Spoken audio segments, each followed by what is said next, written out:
It's a beautiful evening for the beautiful game from McCarthy Stadium at LaSalle University. The Bethlehem Steel looking for their first win since April 13th, taking on a team that has made some major noise in the Lamar Hunt U.S. Open Cup, St. Louis FC.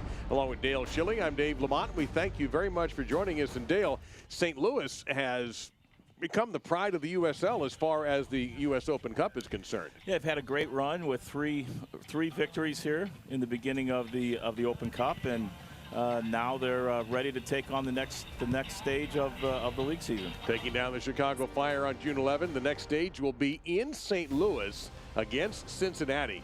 And tickets are on sale for that. An incredible opportunity as the USL is well represented by St. Louis FC. But they got to get back to work, and they're on the road tonight against the Bethlehem Steel FC with the veteran leadership of a guy who's an original member of this team, James Chambers. Yeah, James is an Irish guy that's, an important player for this team. He's a holding midfield player. He's got veteran leadership. He's been around the team for, since the inception of the organization, and he's got to be the guy that leads these young players. James Chambers wearing the captain's armband. No surprise to hear that as he tries to rally this side that has struggled since the middle of April without a victory, 5 losses and 3 draws. But can, at home, they take down that hard to score on St. Louis FC 11. We'll have our 11s and our game for you when we return. You're watching the United Soccer League.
Now, one thing we have noticed on a beautiful evening here in Philadelphia, while the temperatures are in the mid-70s, it's very windy.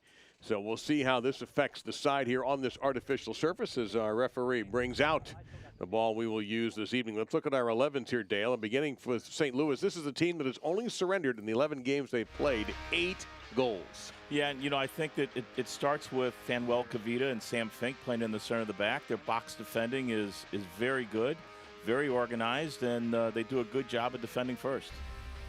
So we take a look. Jake Fenelon, of course, one of the tops in the USL. 6 clean sheets already for number 24. And for Bethlehem Steel, you mentioned already number 45, James Chambers, the captain of the midfield. But that midfield's going to be key. Yeah, it is key because they'll try to play with the diamond in midfield. Coach Burke will bring his wide midfield players and tuck them in tight. And you're going to have to be able to play through those 4 players in order to get the ball forward. Luis Guardia is in charge of the match tonight. He is the referee. Bethlehem in the dark uniforms off to the left. And St. Louis will be in the road whites. Now, we do have a little bit of a smaller field here, a little bit of a smaller situation, Dale. How do you think this will impact the match? Well, it's going to, for Bethlehem, playing that tight midfield, it shouldn't impact them that much. For St. Louis, who likes to make the field big and spread the game out a little bit, they're going to find the confines a little friendly, a little tight. We'll just see how they are technically on the ball, and a big part will just be just how good is the turf and how hard is it, and is it forgiving when you're in possession of the ball. You may be able to hear the breeze on our microphones. Pitch side here, and we begin this match. Bethlehem looking to break a long losing streak. They have not won in their last 8 matches after defeating Charleston back on April 13th. St. Louis, due to weather conditions primarily, having had their schedule really just shuffled around, has only played 11 games so far this season. They sit in 8th place in the playoff chase, and Bethlehem 11th in theirs. And that's been a difficult part for St. Louis, is just they can't get the sort of stream of games that they need to get the consistency and the continuity that they need between the players. Bethlehem on the early attack, getting everybody a touch here. Zach Zandy, 38, had it for the moment. You see Chambers, 45, with the armband. Dale talked about him at the top of the show. A lot of the action will go through him, trying to go forward here, but St. Louis very quick to jump on that. And that's one of the things that St. Louis has done well this year is they will not give the ball away in dangerous parts of the field. So there's little risk in the back half. And if things do somehow get by, Fenlinson's one of the top keepers in USL. Russell Cicerone being marked there by Rayan. And you get an idea already of the dimensions being a little bit tighter, so this might be a more high-scoring game, and we're going to get an early corner kick opportunity off of the tackle. That's a normal sort of combination for St. Louis. The Cicerone is so good on the ball. He's very composed, and he allows Fayewo to get around him. So you'll see Fayewo getting forward for service often. And this is a big moment here. Lewis Hilton is very good with his restarts, and St. Louis has been very dangerous on their corner kicks. Hilton will be in charge of all of that, particularly for the potential for an in-swinger here. Of course, he has to adjust with a little less room to work. Far post.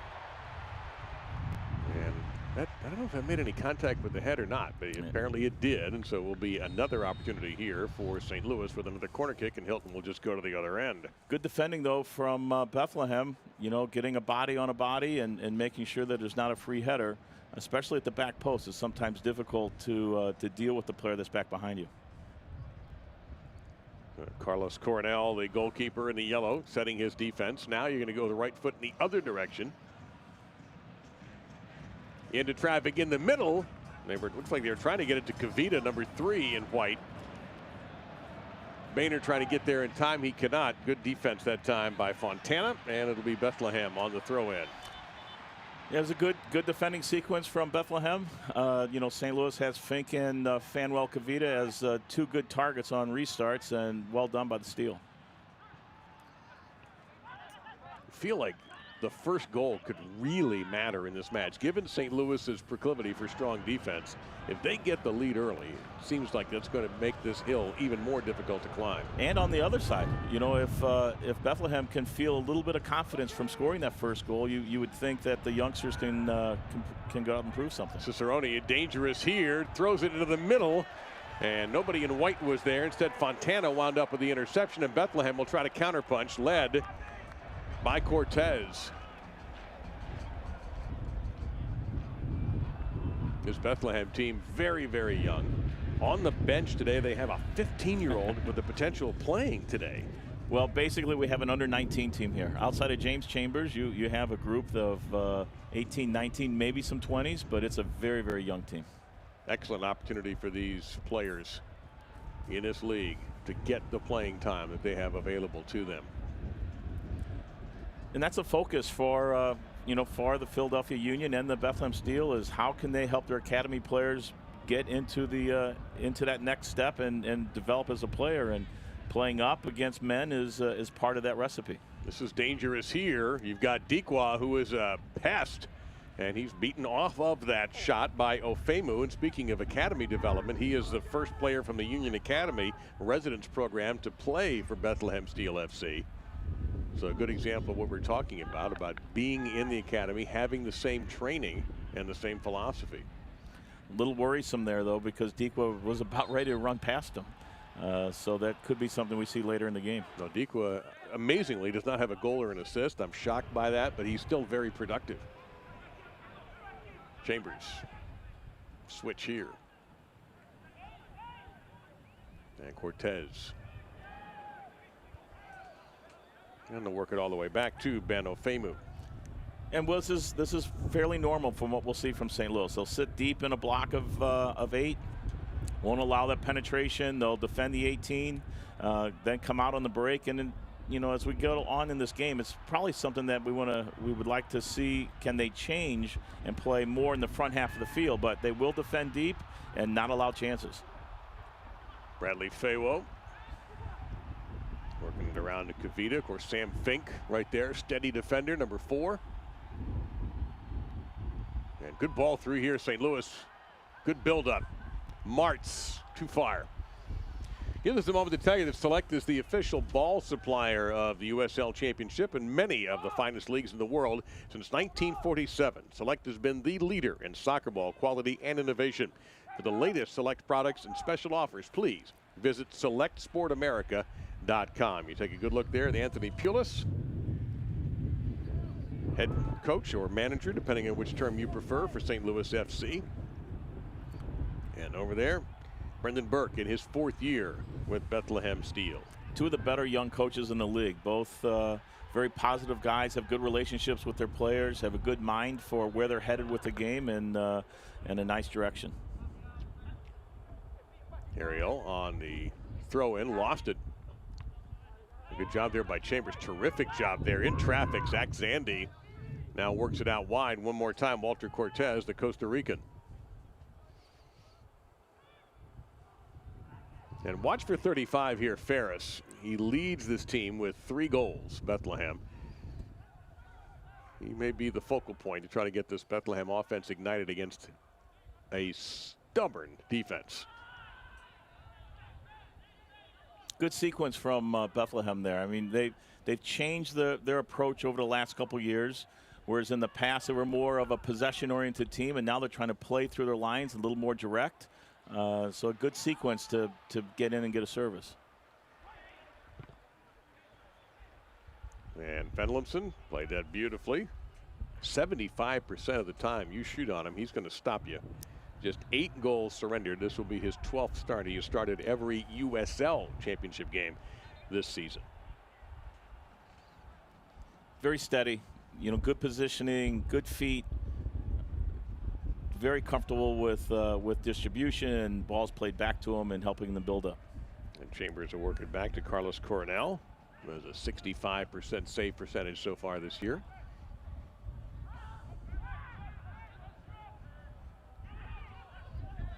We'll see the tight diamond, how they can play through. Yeah. It's a little bit too much. The wind we've noticed is blowing from whatever device you're watching on from left to right. So it appears to be favoring Steel in this first half. As far as temperature, it's in the 70s, so really excellent conditions for these players to go all night. And rain not mentioned in the forecast. Now an early threat here for Bethlehem. Rayon out wide, Galena. And too far, race to get there before it gets to the sideline, couldn't do it. But another good sequence. You know, that's Chambers' role. He sits deep. He can run at you with the ball. He can finish on restarts, but he can play a good through ball. And so, you know, good sequence, a good start for the Steel. The earliest goal Bethlehem has scored this year in a game in the USL, 21-minute mark. So they've had some slow starts on the offensive end. They have looked aggressive here, however. Playing this at the home of the LaSalle Explorers.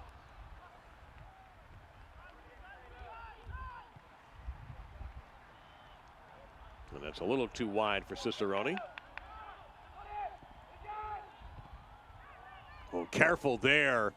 That pass was soft and almost intercepted by Austin March, and that would have been very dangerous had St. Louis been able to steal that one.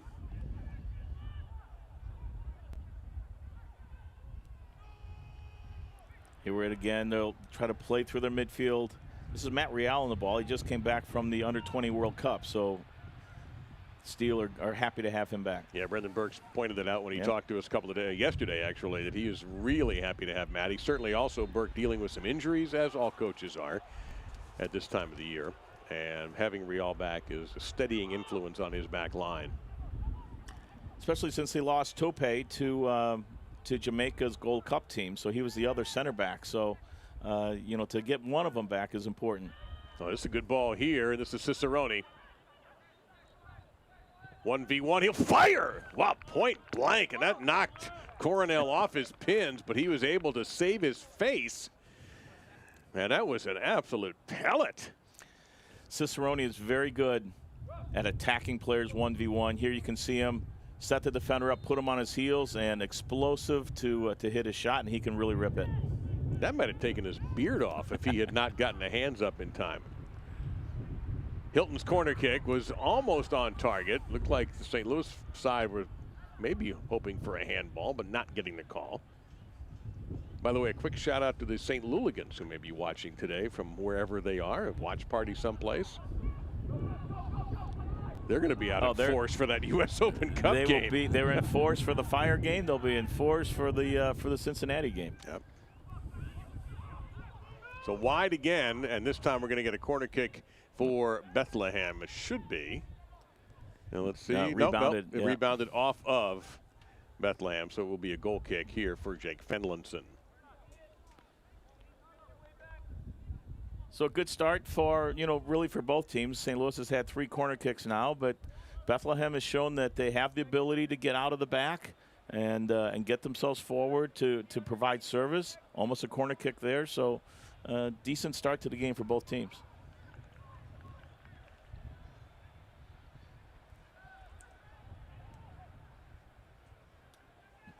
Chambers got his head on that. 50-50 ball. St. Louis comes away with it, trying to dump it off here for Dequa. Oh, that's a grab, and the official didn't see it or chose not to call it. But Ofemu kind of grabbed Dequa around the shoulders just to slow him down a little bit. All right, help me out here, Dale. Should I put my officiating shirt back in the closet? No, I think you should. There it is. He's trying to get around the back of him, and he pulls him back to the side. I think you're right. He should have been whistled. And we've had a very light touch so far from Luis Guardia on whistles. One more time, Dequa. Got to think he'll get a goal soon. Martz.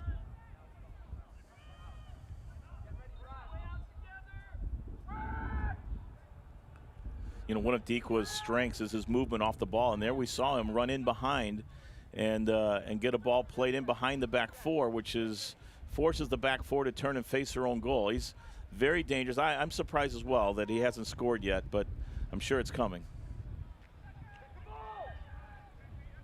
And that's going to be a throw-in coming up here for St. Louis and into Bethlehem territory. I think that's one of the things we'll see from St. Louis is trying to switch the field and move the diamond from one side of the field to the other. Faywo dropping it off. Now another ball has come out onto the pitch. And very fortunately, we didn't have to stop play. And it was swept away by Bethlehem. And St. Louis played it back to everybody's chance to reset. Boehner. And Dequa just seems to be everywhere. Number 10 in the white.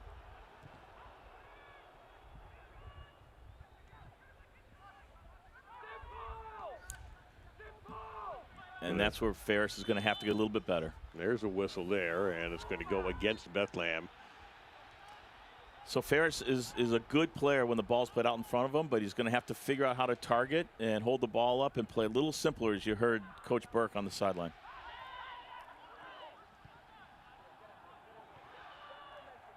More from Cicerone. He's been dangerous early on. Going to go to this left. Oh, nice tackle there by Nathan Harriel. That's going to force the corner kick, but well defended 1v1. Nathan Harriel's going to have his Nathan Harrell has his work cut out for him as he's going to find himself in these 1v1 situations with Cicerone. If he's here about development and he's here to play up against a good player, he's going to get it tonight. So again, Hilton now, this is the in-swinger in play here. He goes right into the middle of traffic, and it's headed, dangerously so. And that is Sam Fink, who has 3 goals this year for St. Louis, and he almost had a 4th. Anthony Pulis's restarts have been really good all year, and this is just another example of Sam Fink getting in on it. But, you know, it's an example, I think, of Bethlehem's youth. That's 4 corner kicks we've seen this so far in the first 15 minutes of the game. Bethlehem was good on the first 2 and gave up free headers on the last 2.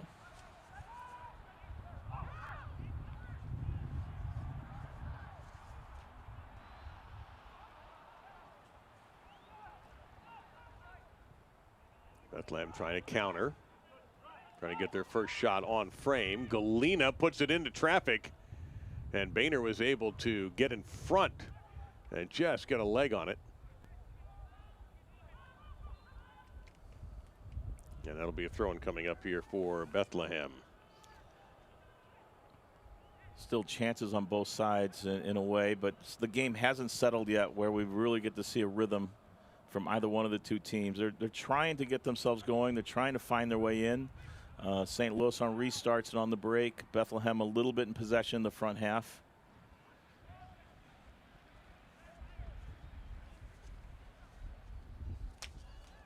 This is a situation where I think St. Louis, you know, the 2 losses this year have come to teams that are below the playoff line.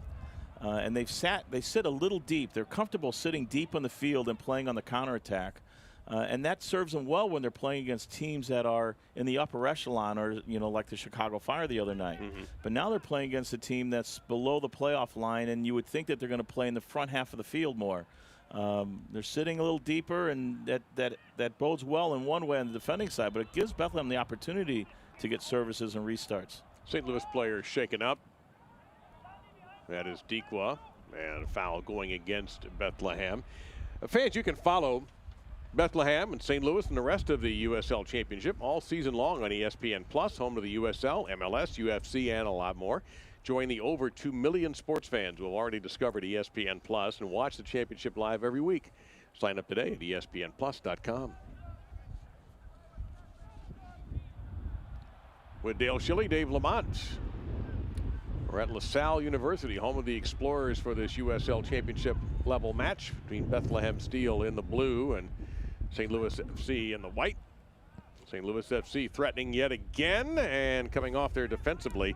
Ofemu got a piece of that cross from Cicerone. And now perhaps some danger here if Galena can control it and get through. Excuse me, that was Ferris, 35, and the flag is up. Boy, we see the difference there, don't we, in Ferris's game. Oh, we have a yellow card handed out here. It looks like Bradley Fawo was going to get hit with a yellow. So that flag was not an offside. That was the referee's assistant, I think, who was helping out his boss. There we see Ferris very good with the ball out in front of him. We can run at you. He's extremely dangerous. Needs to do a little bit better as a target, but very good here, and yellow card. What did he do to earn the yellow card? Did he pull him from behind? I think he grabbed. I think he grabbed. All right, so he's 50% on those calls. All right, James Chambers, a great situation here for Bethlehem to take advantage of it. Let's see what Chambers' approach is. He will chip into traffic, testing that excellent St. Louis back line, and they are worthy of Chambers' chip. And again, the noise you're hearing, it is a breezy evening in the Philadelphia area.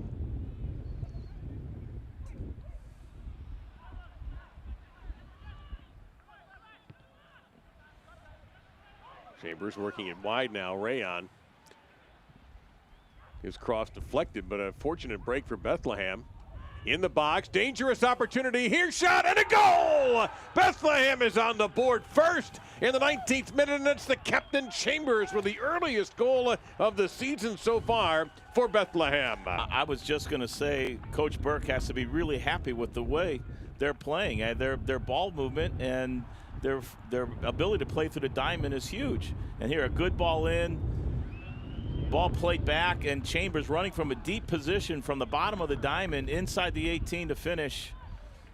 A really, really well-taken goal and a really good moment from Bethlehem to create the opportunity. That is just the 9th goal allowed by St. Louis this year.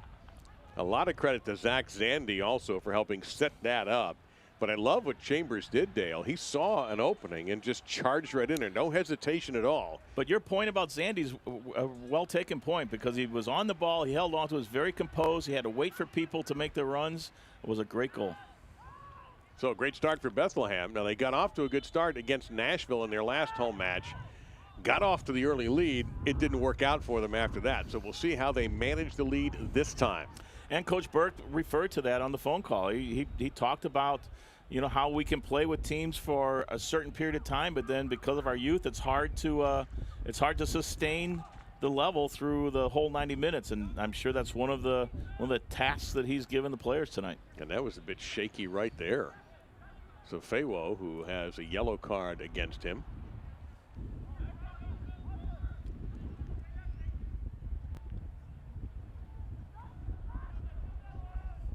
A little contact there by Harriel to make sure that Fawo wasn't going to get any part of that, which he didn't. Good start from Bethlehem. They have to weather the storm now. They got to keep St. Louis away from goal for 5 to 10 minutes. Right now, St. Louis will play with a little bit of energy, a little bit of extra oomph in their play, a little more direct. Bethlehem has to weather the storm now and get through these moments until St. Louis settles down again.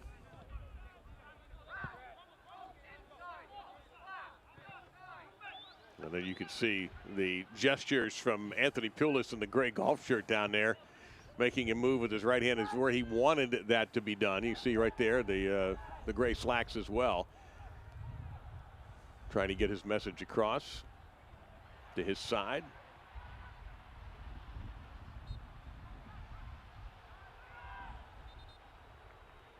And it belongs to Bethlehem Steel FC. A talented midfield four, though. Chambers, obviously being the anchor, is the holding guy, and the other three in midfield, young, talented. As you said, Zandy with a good moment there. Zandy scored his first goal of his career, his professional career, in his debut against Birmingham in the beginning of the season. Fontana, they've been very good in midfield. Good on the ball, composed. They can play. It's a good mix of players. They're young, but a nice mix of players, especially for the system.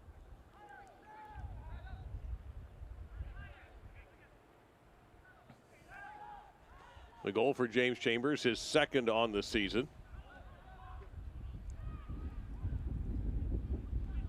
And we'll see how Bethlehem plays from in front, if they can handle it better than they did in their last match. And very quickly, St. Louis getting ready to try to take advantage, and the referee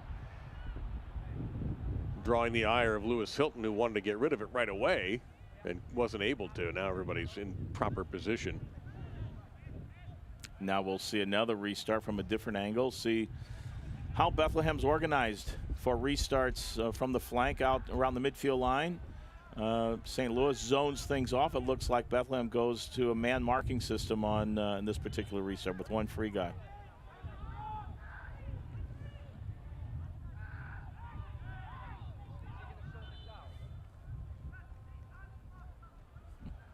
What could Hilton be complaining about there? Well, he wants 10 yards.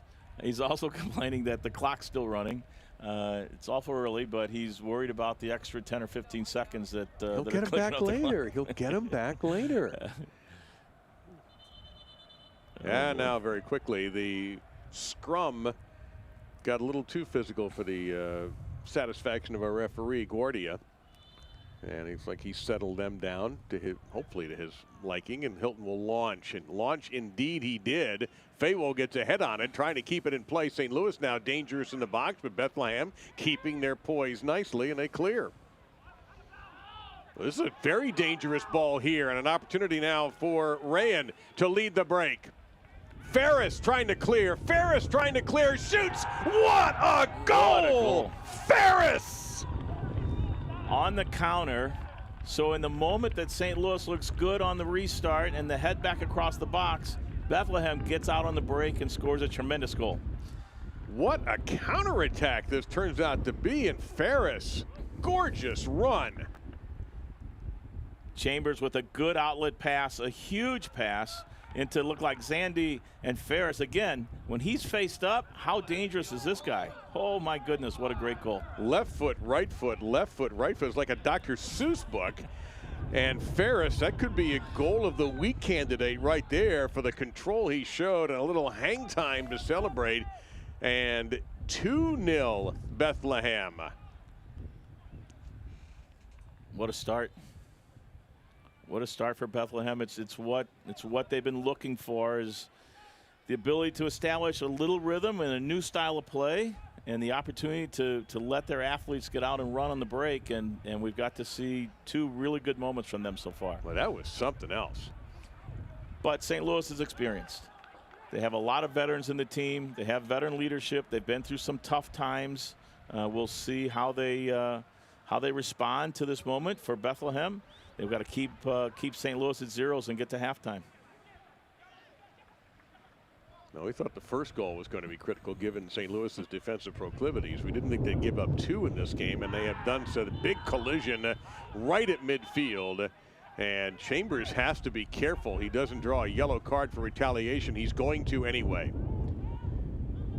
So Chambers has had a busy evening in the scorebook with a goal and now a yellow. Let's take a look at this again. I think the yellow came not after the initial collision, but what happened after that. Yeah, it pulls him down, and maybe something happened afterwards. Let's see. Well, he got hit in the face a little bit with a hand. Watch, well, we didn't see afterwards. I think afterwards he made another grab, and the referee saw that, and that's what cost Chambers the yellow. So we're all piled up one more time here, and St. Louis will go to Hilton again for the kick. Watch in a situation like this, watch St. Louis screen or pick off a player and get somebody freed up and isolated. Bethlehem rejects the opportunity. And be careful here. They have already counterpunched one time very effectively. And right to the pocket. That's a red. Ferris is out of the match. Ferris, who just scored a goal, has been given a straight red card, and Bethlehem will be a man down. I'm shocked. It looked like that Ferris and Austin Martz ran shoulders into each other. Austin's very fast and strong as well. Whether Ferris threw an elbow or I have no idea, but it just looked like shoulder to shoulder. Well, Brendan Burke wants an explanation from the 4th official. Now, I don't know what kind of angle the 4th official had from where he's standing. I didn't see anything, but we need to take a look. So watch 35 here in the blue.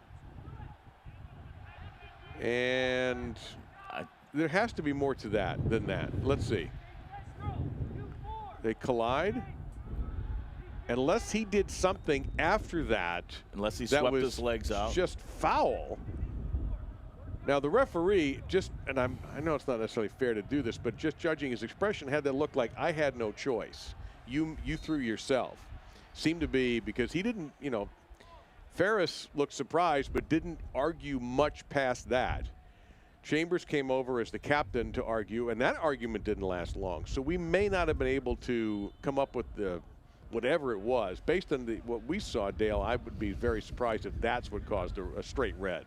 Yeah, Austin was on the ground, and so I'm wondering if maybe he didn't get his leg swept up from underneath him or something like that as soon as the camera went away and the ball went away. Because the referee was very firm and very quick with the red card.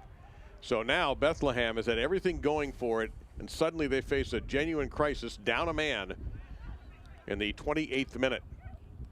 So now it's really emergency defending, trying to figure out how to get yourself organized to get you through to halftime, and then at halftime you get in and you make a new plan. But right now I'm assuming that you may see Brendan get away from the diamond. You may see him just get into 2 lines of 4 with 1 center forward and just try to get to halftime and figure out what his next plan is going to be. Dale, you've coached and you understand this feeling right now. What could be going through the mind of Brendan Burke and his players? I mean, that is a real blow.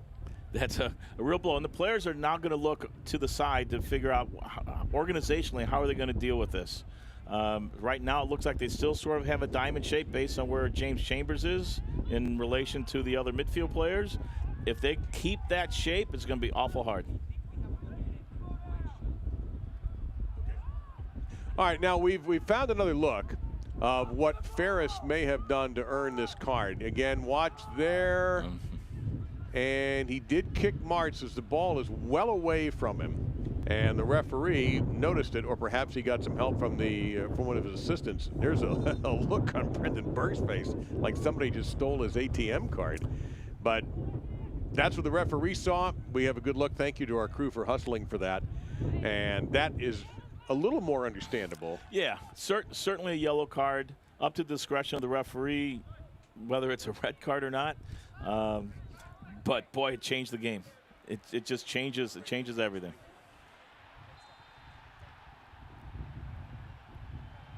So there's a much clearer look at what happened after the ball. And the ball was 20 yards away almost when that contact was made. So now we'll see how Bethlehem adjusts both physically and psychologically. Ferris just moments earlier had scored a magnificent goal. And now he's finished. Yeah, you want to, if you're Bethlehem now, you're defending your half of the field. You're going to try to allow St. Louis to have as much possession as they want in the middle third and the back half and not give them opportunities to get to goal. You need to reconvene at halftime and get with your coach, sort things out in the locker room. Try not to give up restarts, and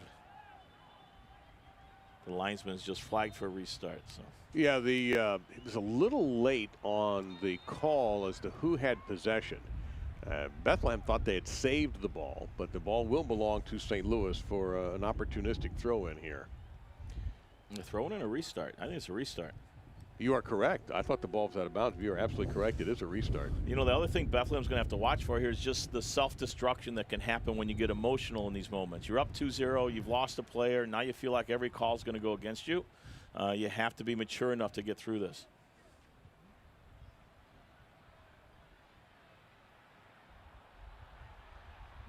So we did have the shaving cream come out. Watch for Fanwell, Kavita, and Sam Fink as your targets. Fink number 4, Kavita number 3 right there. And they are going toward Kavita, and he did get ahead on it, but in the wrong direction. Didn't quite come off the cabeza squarely. But that was a tough ball for Dequa to handle. I'm surprised he didn't end up hitting his arm, but it didn't. This is where you miss Ferris. Yep, no question. Galena trying to take on everybody. You see Ferris out of the match for the last 5 minutes. You can get updates and alerts all year long if you follow your club on ESPN.com. Search for Bethlehem or St. Louis and then click on the follow button to keep up with the latest news and scores and get reminders on the next match. Go to ESPN.com now and click follow for your club. A real test of character for Bethlehem now and for St. Louis. Big gut check time for both of them, considering what cards have been dealt at this point. Harriel trying to work his way through, and that's a tough group to work through. And here comes another opportunity, and Fenlinson is equal to that low drive from Galena. And again, good combination play. Their young players in midfield are quite gifted on the ball and can play in tight spaces. It's a talented group. Already tonight in the USL, North Carolina FC defeated Swope Park 2-0. The Rowdies in Charleston went into incredible amounts of stoppage time, 16 minutes. And it ended up still a draw at 1. We'll get you another one here in a moment as we see what St. Louis can do with this. And it's going to end up being erased by the Bethlehem defense. I don't think I've ever seen that. That's an overtime period. Charlotte and Birmingham Legion did not score in their match through full time. And the same for Memphis 901 and Ottawa Fury FC. No goal there. And we'll update that and make sure that's all right, because I think we've got some other scores we're going to give you later on. But the score of the match that matters, I should say, is what's in front of us here. Bethlehem. Uh-oh. Yeah, what happened there? well behind the play. We have a Bethlehem player taken down, Caleb Calvert, number 18. Now the coaches are getting after it. You can hear Ant. Yeah, was that Pulis yelling at Burke? Yeah, there's a little conversation going on the sideline. It's an emotional game right now. Where the team that gets themselves settled in and settled down. Interesting, no call from the referee at all. Let's see if we can find out what happened. It was Ofemu, 44. Here comes Calvert. Ofemu slides over. And a little push. Yeah. What should have happened there? Any kind of a call? I think there's certainly a talking to. I don't know. I think he made a meal of it. There's Ofemu, exaggerated a little bit, but there was contact there. There's probably a conversation that needs to be had. I think if you're Brendan Burke, you're saying, hey, you just tossed one of my guys for a kick when he was chasing the ball. Can you at least give me a call there or a yellow card for that push by Calvert? But it ends up being just a play on, and the whistle was blown, but I don't believe there was even a foul call there. But the ball was controlled by the keeper, Coronel.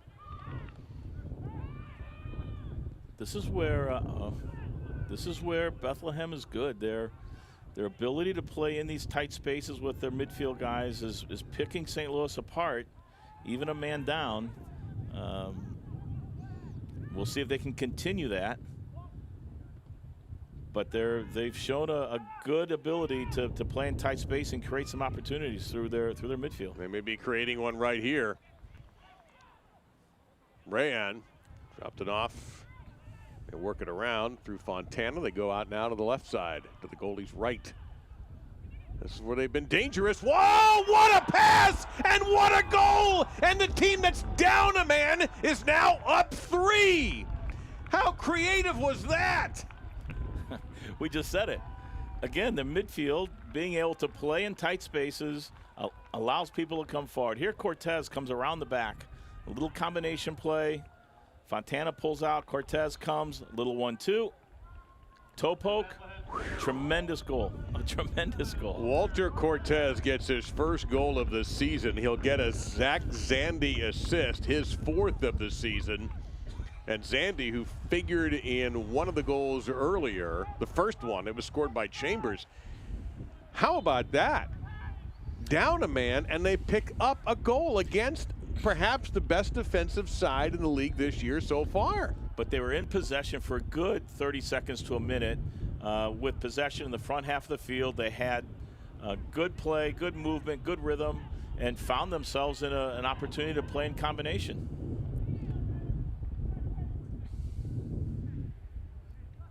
That is absolutely stunning. And if you're St. Louis or you're rooting for St. Louis, I don't know what to tell you. It goes back to, Dave, what we spoke about earlier with St. Louis dropping so deep when they're playing teams that are below them in the table, and that gives opportunities to those teams to do what you just saw, to play in combination, to provide service, to get restarts. And in this situation, I'm sure Coach Anthony is not asking them to play deeper. He wants them to push higher and get onto the ball higher up in the field. But there where St. Louis has dropped off and a 1-2 and a goal. Absolutely stunning result right here. Bethlehem looking for their first win in 2 months. And they'll get the control right there. And, man, this is just something else. Pittsburgh, by the way, beat Atlanta, or is beating Atlanta 3-0. Wanted to make sure we mentioned that. Loudon over Indy 1-0 in the 49th minute.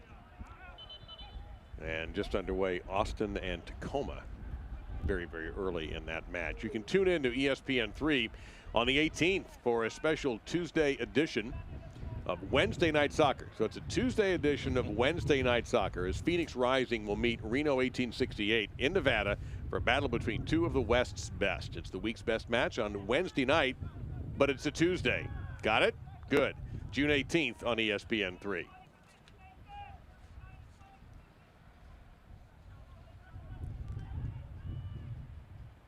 St. Louis is still has the opportunity. They have to find their way in. It'll be interesting to see what changes are made at halftime. We're not quite there yet, but what changes are going to be made. Rayon now coming down that right side, being marked by Faywo, who won possession for the moment.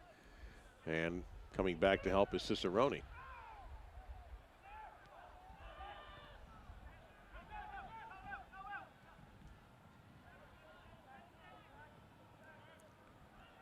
Bethlehem getting goals from James Chambers, from Ferris, and then just a few minutes later, Ferris was red carded straight red for a trip on Austin Martz.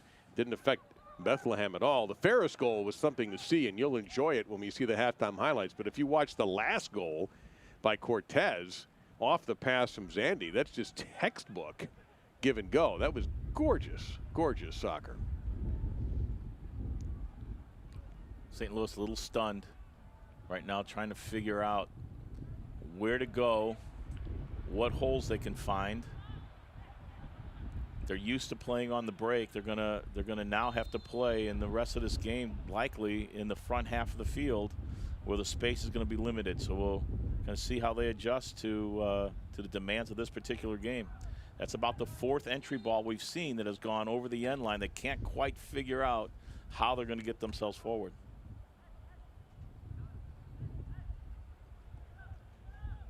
Yeah, this is a head turner.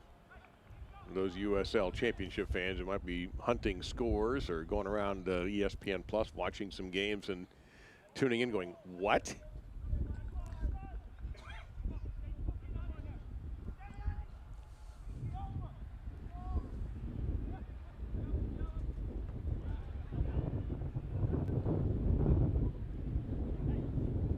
If you're St. Louis, you're going desperately here to find one to give you some emotion into that locker room and change the attitude a little bit. I've got to think there's going to be emotion in that locker room. You want to change the emotion. Yeah, exactly. There'll be emotion. I would think there has to be just incredible frustration. You know, everything pointed, okay, 2-0, we can come back from that. We have the man advantage now. We've had it since the 27th minute. And instead, Bethlehem puts in a third goal. It's already difficult enough in this league to overcome a 1 or 2 goal deficit. Now to overcome 3, even with the man advantage. And you see Boehner will be called for that foul right there. So that's, I think, what we'll see. That might just be a foreshadowing of what we're going to see in the second half. That's Matt Boehner, the outside back on the right side that got himself forward.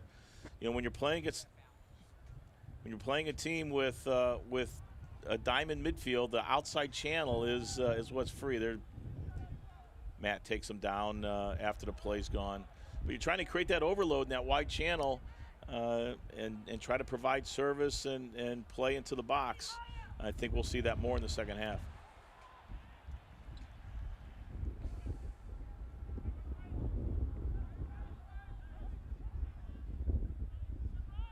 And really, Fenlinson, I don't know how many of those goals you can hang on him. I mean, the passing has been crisp. The shots were strong. Yeah, I think got his foot on one, but it was from point blank. Yeah, none of them have been long shots. Yeah, this yeah. hasn't been a case where he's been beaten by long blasts or he's made a mistake like that San Jose goalie a few days back. Nothing even close to that for Jake, who's certainly one of the best netminders in the league. And to show you how tough it's been, they've only given up 8 goals coming into the match, now 11. Fenlinson is tied for second with 6 clean sheets, but he's way down the list in total saves.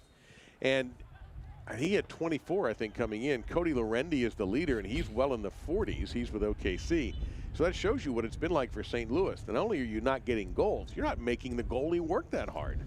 Yeah, it's just a tribute to the guys in the center of the back and to their holding midfield players. They do a really good job of organizing the back to keep the ball away from the goal for the most part outside of this evening. And, you know, they protect Jake really well. And Sam and Fanuel do a really good job. Defensive headers, defensive clearances. You never see them make a misplay. They're very solid performers. But cracks have been found in the plumbing tonight by the Bethlehem Steel FC. 3-7-4, 11th in the conference. But still, remember, they can sneak into that top 10 or work their way into the top 10, I should say. A win tonight will put them there. Yep. They'll pick up 3 if they can hang on. Right now, everything's pointing in their favor, except that they're a man down. Boy, when do you see this? When do you see that you're before halftime? It's not half. You're still in the first half. You're up 3 and you're down a man.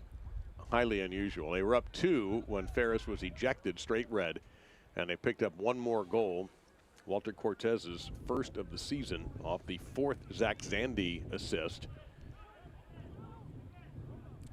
I'm still shocked at the quality of that goal. Yeah, that was gorgeous. I'm going to nominate that for goal of the week as well. They've got 2 tonight, I think, that you could potentially vote on the USL website.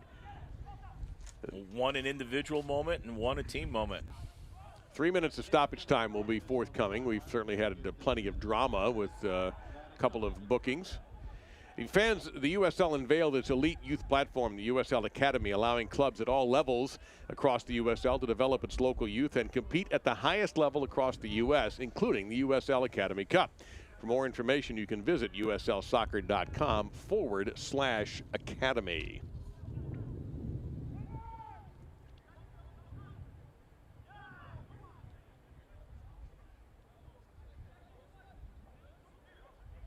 Okay, the referee had it, and the linesman both had it pointed the wrong way. Yeah, I think they have it correct now. The ball belongs to Bethlehem. Brendan's getting emotional. He's going to have to settle himself down. Well, let's talk. We talked quite a bit about the emotion of the St. Louis locker room. Let's switch it around. Brendan Burke's going to take all of those things you just mentioned, 3 goals, down a man, all the things we've talked about. What's that emotion potentially going to be like? Well, he's got to be the opposite. So you have such a young team. Brendan and James Chambers, I think the 2 of them should talk on the way into the locker room and say, hey, let's keep this group settled down because they're so young. They could fly off the handle with emotion and maybe overdo it in the second half when you want to settle them down and make sure they get through the full 90 minutes of the game with focus and sticking to whatever game plan Brendan's going to come up with for the second half. You do have a very good sniper on the bench for St. Louis FC in Kyle Gregg. Somebody who you have to think if you're trying to thrust your way back into this game. Look out here. Dequa dangerous, and Cicerone was going to try to wind up and just rip that one, but he could not do it as Ofemu got to the ball first. So St. Louis making a late push here. You know, we saw little numbers up for St. Louis there. They were 2v1 in the box, and that's going to be the issue if Bethlehem continues to play with a diamond in midfield. They're not going to be able to track those wide midfield players.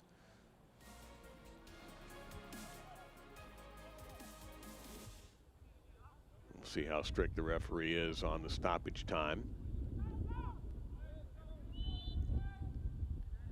Carlos Coronel, who came in with a goals against average 2.29, had 1 point-blank save he's had to make, but really not a lot of shots on target. Not a lot of shots by St. Louis in this match so far. No, they've been most dangerous on restarts. Outside of that, they haven't really created much. Just another moment. Here's a chance for Bethlehem to create. This is the side they have attacked on well, and Fenlinson's had enough of that. And he injected himself into the match. And he wanted to get rid of it quickly, but didn't really see a great opening. Interesting, that's twice they've gotten in behind Matt Banner on the right flank. And usually he's pretty steady defensively. So it's interesting that, that Bethlehem has found their way in. Cicerone trying to play through there, but Bethlehem able to get rid of it. And that will be the end of what has been an emotional and exciting and surprising first half. Bethlehem's last victory was April 13th. 0-5-3 since then. They play perhaps their finest 45 or 48 minutes of soccer this season. And there is the captain, James Chambers, doing kind of what Dale suggested he ought to do. Be a captain and start pulling these youngsters aside to settle them down and remind them we've got 45 plus left to go and we're down a man. Crazy first half. We're going to take a look back at it and have a lot more for you when we resume action here. Straight red, stunned coaches, and stunning goals. Bethlehem Steel FC up at the break, 3-0.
Bethlehem Steel FC up 3-0 on St. Louis FC. You have a top 8 team in St. Louis. Bethlehem Steel 11th, trying to elbow their way into that top 10 of the East, and they're halfway through there with some absolutely beautiful goals. Let's take a look ahead at what Brendan Burke's team has coming up. This young Bethlehem team will be hosting the Rowdies on the 22nd, then off to Hartford and Pittsburgh, then Red Bulls 2 and Lou City SC. Man, that's always a tough assignment on July 20th. And just the 4 of those 5 games are very, very difficult. Tampa, Pittsburgh, Red Bull, Louisville. That's a very difficult schedule for them. And you have to play Hartford away from home. And that's where Bethlehem has had some struggles this year outside of home field. Now for St. Louis FC, we take a look at what's coming up on their schedule. And of course, what we're not listing there is their U.S. Open Cup match. They've got to take on North Carolina, then Swope Park, Loudoun United FC, Charlotte on the 13th and the 20th. They go into St. Petersburg to take on the Tampa Bay Rowdies. But let's not forget that on Wednesday night, they will be hosting Cincinnati after their big victory over the Chicago Fire. That will be in the Lamar Hunt U.S. Open Cup. St. Louis FC doing the USL proud there. That will be their 4th game in 11 days. So it probably plays into a little bit about who Anthony wants to use tonight and how he started his lineup tonight. And he's still got some good players on the bench, some players that he has used many times before, like Kadeem Dakers, Kyle Gregg, Paris G, Guy Aben. There's some talent on that St. Louis bench. There's also some talent around USL Championship. Let's take a look at what's going on in the United Soccer League. Coming to you from USL headquarters, this is Steal Some Time. Here's the USL's Kelsey Steele. Let's hop into the West. Out of Week 14, the West was interesting this week. I want to start over in San Antonio and talk about this academy impact that's going on right now for Gallegos. If you have not watched that goal, you need to go back into the highlights and watch that, because this is a 17-year-old kid who created that entire play. He made that run. He demanded to get the ball back. Barmy hit him up, and he, made that one touch around the defender, finished it off, and it was gorgeous. A 17-year-old looking like a 25-year-old. And put the team on his back. Put the team on his back. How about Phoenix's commitment to Dollar Beer Night? Undefeated. If you thought that we were going to go through the show today without mentioning Dollar Beer Night, you are severely mistaken. Absolutely, and for good reason. I mean, holy cow, not only is Dollar Beer Night absolutely a thing, but the goals on goals, and Adam John, I will stand by this opinion. I will die on this hill. That should have been SportsCenter #1 out of the weekend. 60-yard ball over the top. Not even a touch. He just lofts it over the goalkeeper. I saw that and watched SportsCenter, and I was like, where is it? Okay, it's not number 3, it's not number 2, it's not number 1.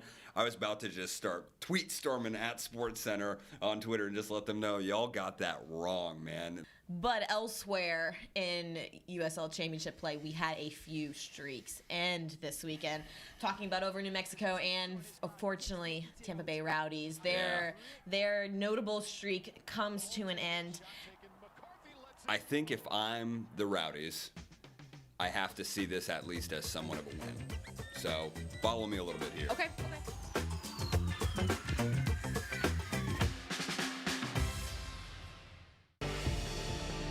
Brown to find Lacroix. Now it's Musa. Oh, what a hit! Ryan Brown. Oh, that is electric from Phoenix on the break.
So it's been a dramatic match so far with Bethlehem Steel scoring their earliest goal of the season on a beautiful strike from James Chambers and getting Ferris to counter with a goal and then getting another goal, third goal, but that was after Ferris had been ejected from the game with a straight red card. So it's been a wild one, and we will have those highlights for you in a few minutes. But let's get around the league here, Dale, and take a look at what's going on. And we mentioned not only St. Louis, but let's not forget about New Mexico United and what they have done in the Lamar Hunt U.S. Open Cup. And not the Open Cup, but in league play as well. They've had a tremendous start to the season for an expansion team.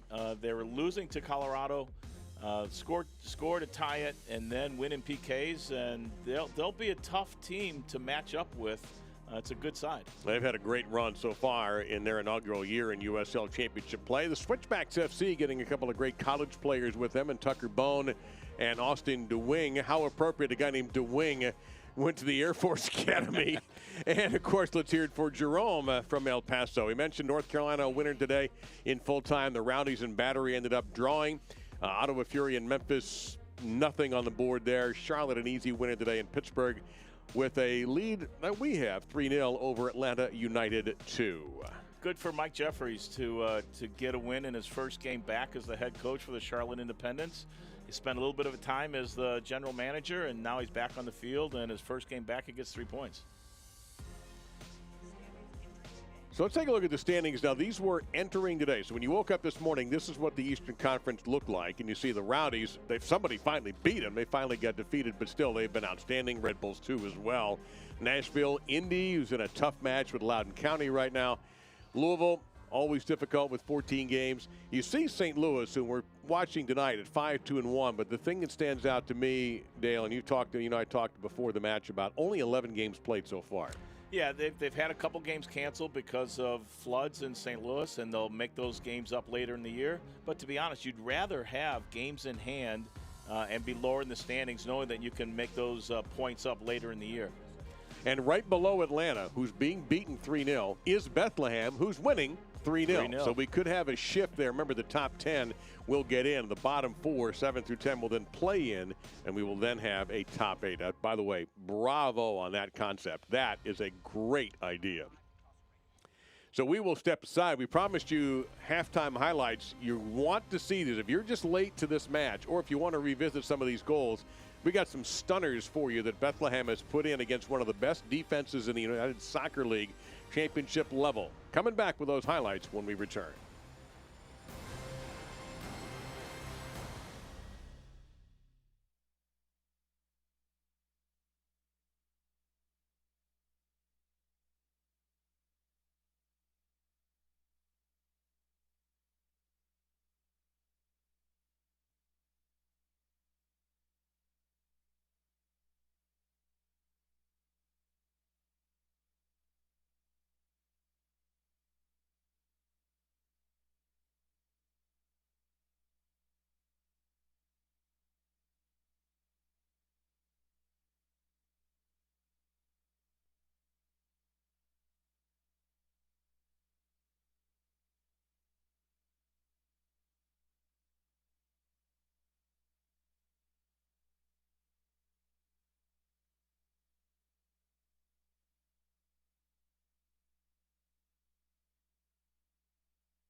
Players are getting back on the artificial surface pitch here at McCarthy Stadium at LaSalle, home of the Explorers. It's outside the Philadelphia area. Bethlehem Steel leading St. Louis 3-0. Dale Schilly, Dave Lamont with you here. And Dale, let's go through the highlights of this surprising result to a lot of folks. Yeah, it is a little bit of a surprise. Here we see Russell Cicerone taking on Ofemu. Tremendous strike, good save. And that was one of the few chances that St. Louis had that was not from a restart. Here's the first goal. Ball played back from Zendy. James Chambers smacks it 1-0, and we both raise an eyebrow. This is a great play by Chambers, just to charge in where there was a gap, and he's able to find the back of the net. So there's a surprise to some folks. You have a great St. Louis defense. St. Louis had just had a chance before this, Dale, in this break and this goal here. My goodness. Yeah, and Ferris is just running at you. It's so difficult to defend the guy when he gets up at full speed that way and has the ability to change direction and get to the goal. It was a great goal. Unfortunately, for the game, we're not going to get to see any more from him. But here's a great combination play. 1-2 with Cortez, toe poking the ball at the end of it. A great goal. After, this is when they're a man down. They probably had a 15 or 20 pass sequence leading up to that. Yeah, Ferris, straight red card just about 3-4 minutes right after he scored the goal we showed you for kicking Austin Martz for St. Louis. And that was the 27th minute. And Bethlehem has kept St. Louis out of the back of the net. So now the interesting thing here, substitutions. We have some for St. Louis, we understand.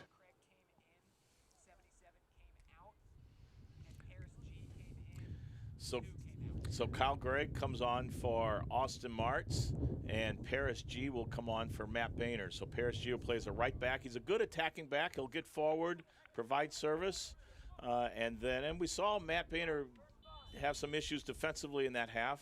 And then Kyle Gregg, who scored 13 goals for the team last year, comes on now for Austin Martz. Yeah, that's not a surprise that Gregg is in the match. I mean, he is a natural goal scorer. He has a couple in the regular season. He had one in the U.S. Open Cup earlier, where St. Louis, of course, we mentioned at halftime, is still alive. They are in the white uniforms, Bethlehem in the home blues. And we'll see, because obviously Anthony Pulis has come out punching. Yeah, Kyle Gregg is a box forward, so he'll find himself around the penalty spot inside the 18, looking to get on the end of services, crosses. He'll fall. He'll get in on second balls. He's very opportunistic, a good leader for the team as well. He'll keep the guys focused.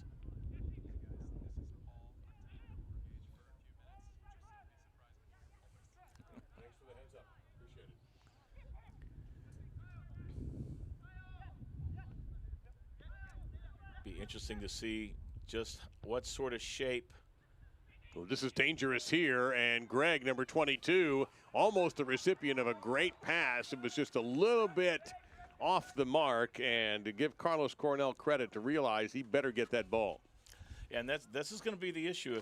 If Coach Burke does not play in a block of 8 with 2 lines of 4, the backside midfield spots are going to be open. You'll find some 2v1 situations. So if St. Louis can exploit the weak side and play some balls diagonally across, they'll find 2v1s in that moment, and you'll find wide guys that can score goals then.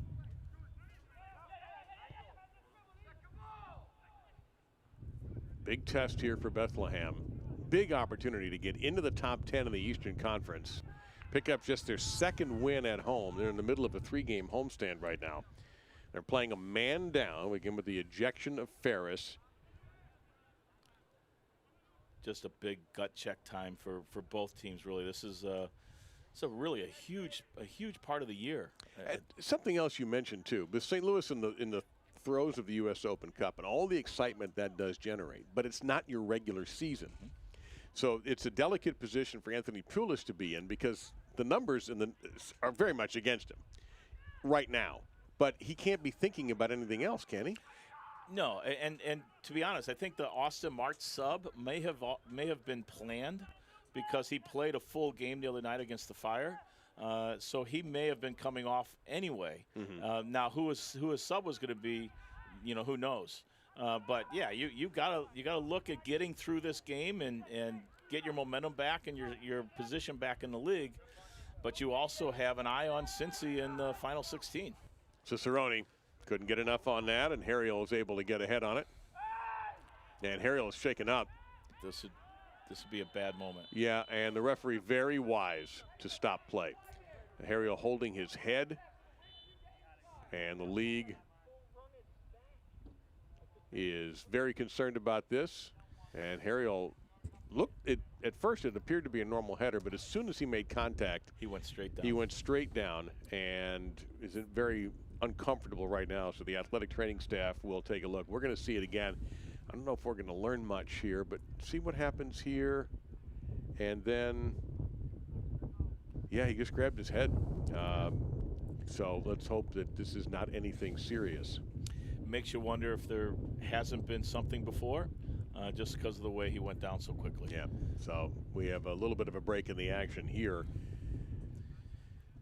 But that moment, if you recall, in that moment, the ball got played in, and it seems to be a tactic that Anthony wants to see in this half is that big diagonal ball, and he's going to ask his wide midfield players to run in behind Bethlehem's outside backs. We're going to see an overload there. Now, you're going to leave yourself open on the break, but Bethlehem might have to adjust to it.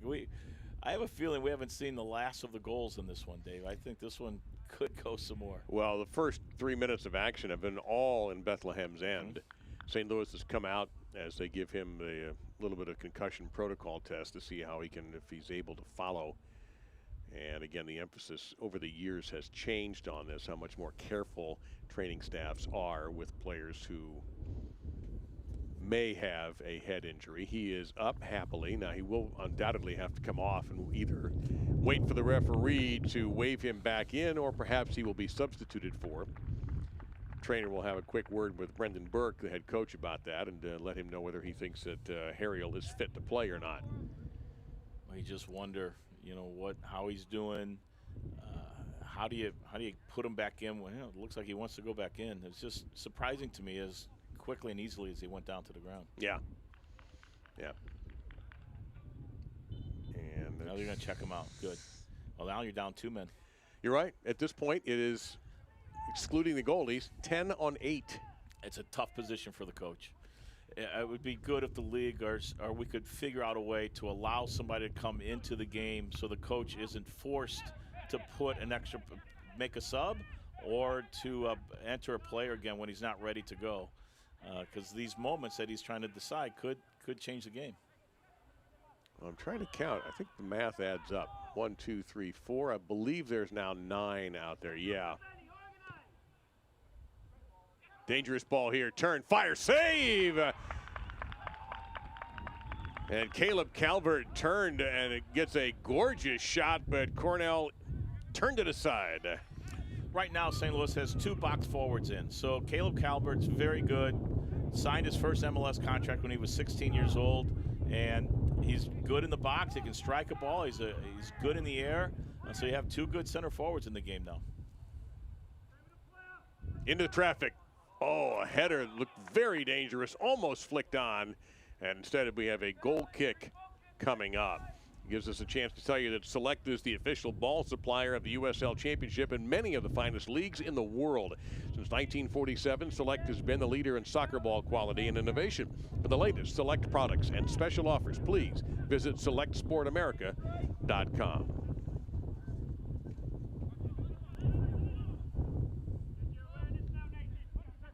And back on the pitch, is Nathan Harriel.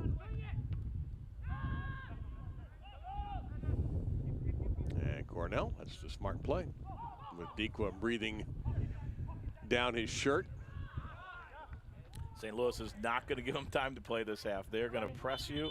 They're going to get into your face at every moment, force you to play under a lot of pressure. We're going to see the majority of this game in one half of the field. And that header flicked on, but it's not going to have any consequence.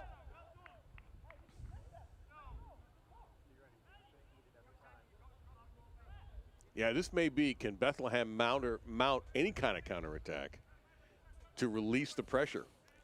Yeah, and the guy that they relied on for their counterattack is not in the game anymore. He was thrown out of the game. That's right. Yeah, Ferris. so you got a situation now where you can play in combination, you can play in possession.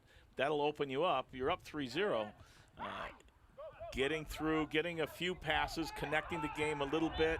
They're going to turn it over there. Now, they'll have the right to appeal that, because otherwise Ferris is going to be penalized even further. Perhaps that will be overturned and turned to a yellow, and it'll go against his account as a yellow, not a red. But for the moment, That man right there, Brendan Burke, has been dealing with 10 on 9, and for a few blinks was 10 on 8 until Harriel was waved back in. Yeah, Bethlehem's gonna sit in here a little bit and continue to defend. And like we said in the first half, it's gonna be up to St. Louis now to play in the front half of the field, figure out how they're gonna create chances through combination play, through service, through restarts, what have you. They're so good on the counter, and they're so good at playing direct soccer. It'll be interesting to see how they can, what kind of chances they can create through combination play and possession 30 yards from goal. The good news for Bethlehem is we've got 9 minutes, almost 10 gone in this half, and the score has not changed.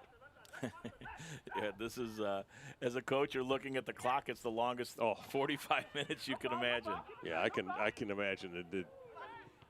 And you tell yourself, don't look at the clock, don't look at the clock. And you can't help but look at it. It's like, don't eat that cookie, don't eat that cookie, and you're going to eat the cookie. And then when you look at the clock and only 2 minutes have gone by, you go, what happened? I'm at home. Can't you run this faster?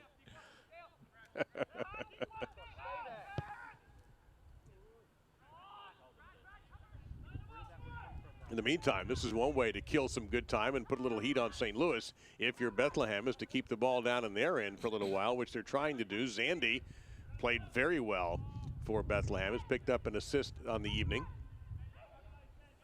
He'll get it back. Well, good defense by Fink, who gets up quickly.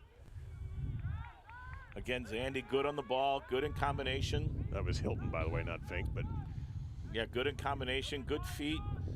They have the ability when they get numbers forward to play in tight spaces and create moments.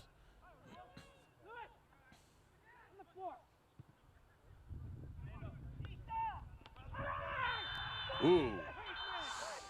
Man down. That is disgraceful.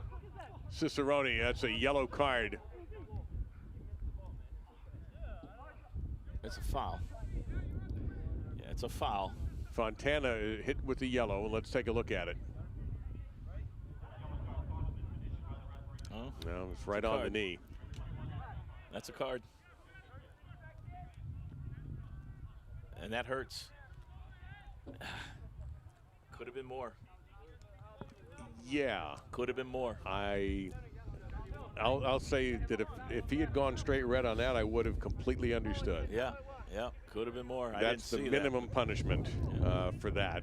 And fortunately, Cicerone has gotten up. Yeah.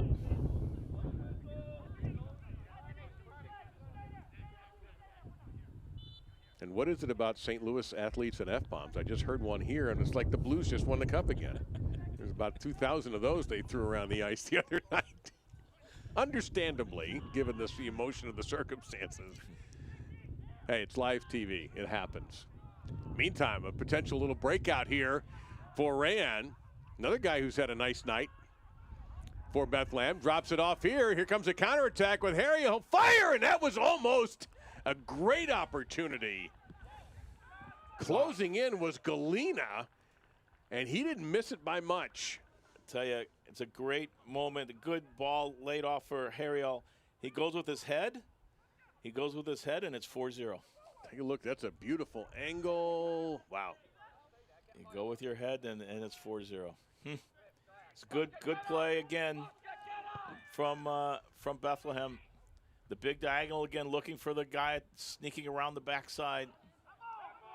The danger of the counterattack. And that's going to go against St. Louis, and the referee is deciding that I've had about enough of this as far as extra contact goes. An immediate yellow card, and we'll try to confirm if that was Cicerone. Hilton. Excuse me, that was Hilton. It was 8, not 9. Hilton hit with that yellow, and that might just be a little bit of frustration showing up here. Here's Cicerone, and now Hilton. Yep. I think he probably said something. The combination of the foul and saying something to the referee gave him the card.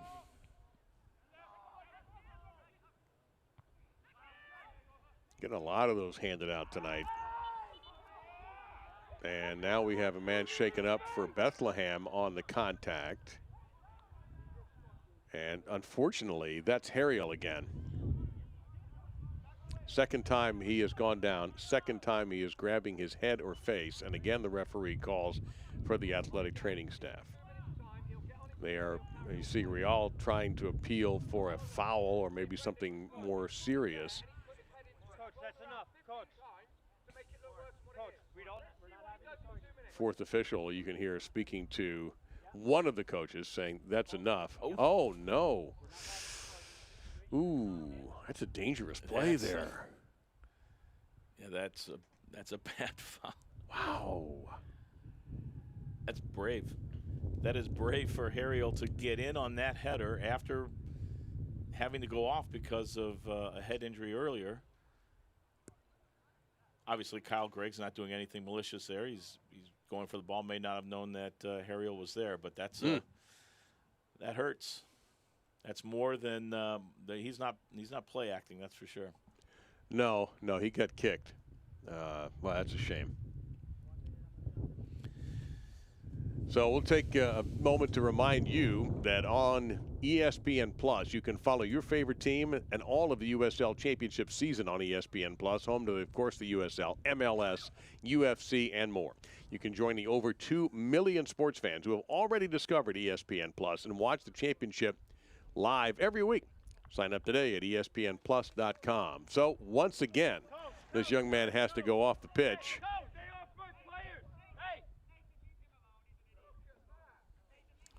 Yeah, we have some altercations going on now. We have it sounds like the technical staff from St. Louis having some conversations with the players and Coach Burke asking. Well, now this is different to see the referee come over. He has help on the sideline, and what he doesn't want is any players. Maybe we might even be able to eavesdrop on this if it's possible.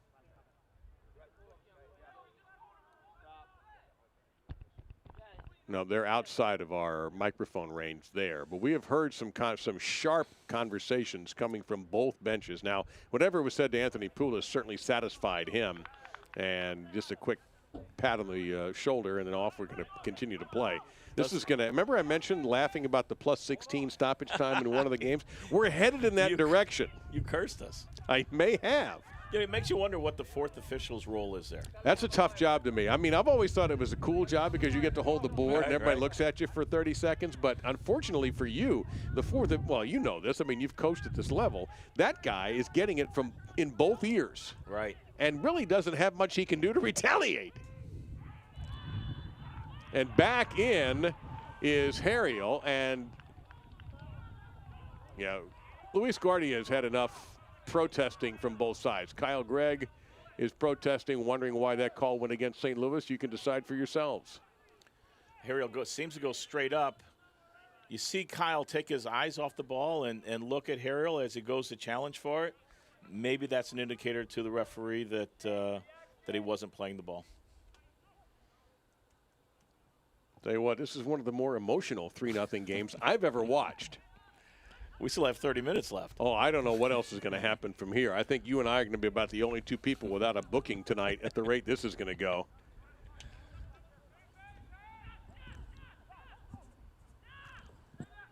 This has been some emotional soccer tonight.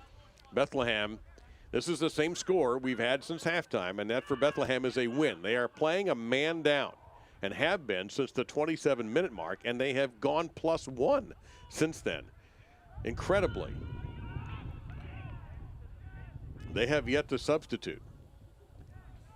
And that's got to be on Brendan Burke's mind, in addition to dealing with the official and all the craziness that has gone on tonight. Boy, I tell you, you would struggle. And there's another yellow card. Wow. Oscar Umar. Yep. Must have said something. But it would be a struggle to pull one of your guys off that are in the middle of this battle trying to hold on to a 3-0 win. They would really have to have an injury or fatigue or something that would preclude that. St. Louis just has to settle, though. They just got to figure out a way to find that one goal. You're not going to get 3 at one time. Need to settle down and relax a little bit, start to figure out how to get the ball into some free space to create some chances. There's plenty of space out there for them. Just a little too hurried, maybe a little bit too direct when they cross the center line right now.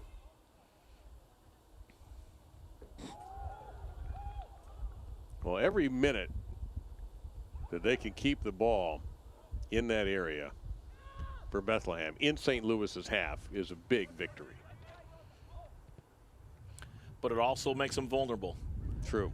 So anytime that they spend in the front half, look out.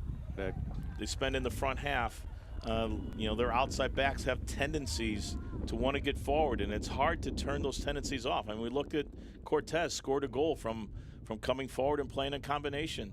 You just don't turn the switch off and just sit at the back and be successful. Their tendencies are to go forward. So, to be honest, Bethlehem might be better off picking and choosing when they can get possession in the front half. Otherwise, they should be happy defending in an organized way.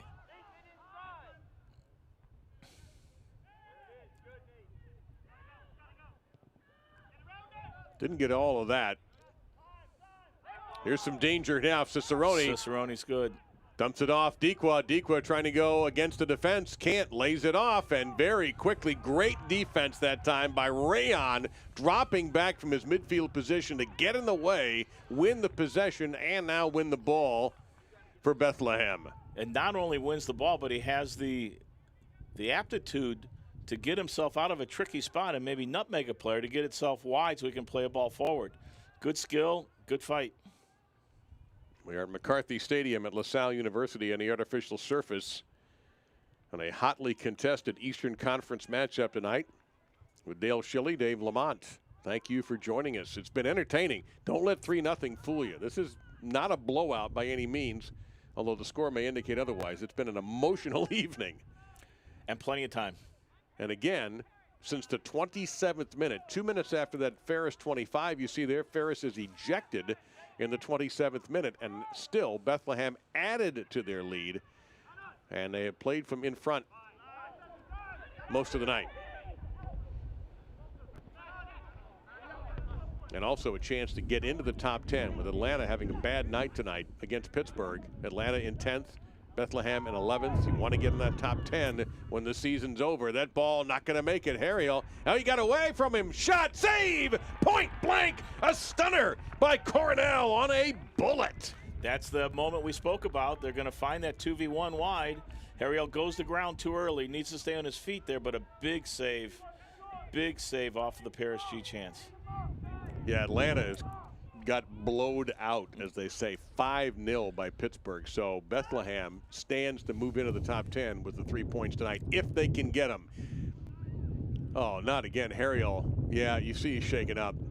He went for the header. He's just brave to do that. He was shaken up off a header, then he got kicked in the face a few minutes after that. Then it took another header there. There's Paris G, who came in at the break along with Kyle Gregg for St. Louis. They still have a substitution remaining. Bethlehem has not used one. Yeah, it's disturbing. For Harriel, it's just disturbing to see him trying to fight his way through this. It's danger here. And let's see, this is an interesting call. Is it going to be a corner kick or a goal kick? And the reaction of the St. Louis players says it all. It's going to be in possession of Bethlehem Steel FC. Really good defending there from Ofemu, getting in the path of Kyle Gregg or Dequa, one of them, not allowing him a clear path to the end line where they could have pulled the ball back. Good defending moment.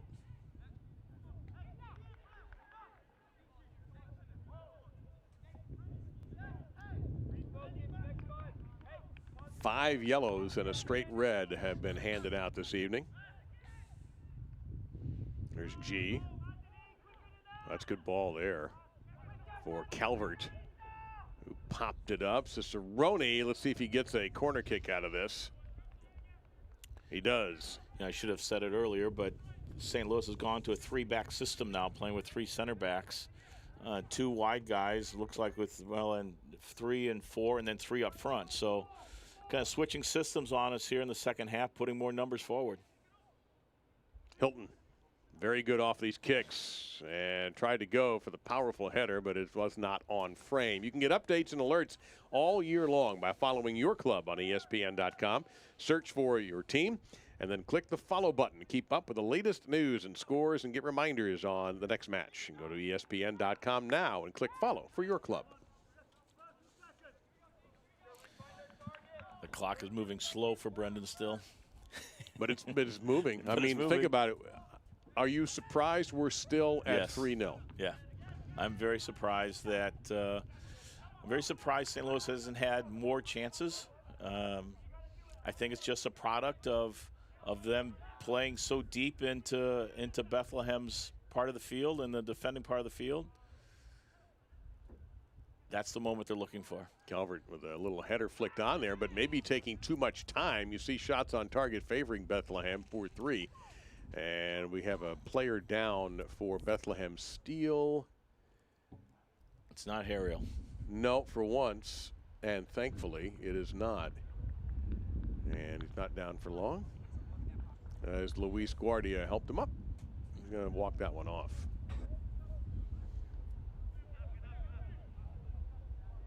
A little of an awkward turn there for Issa Rayan, who was the freshman of the year in the ACC, played for Duke in 2018.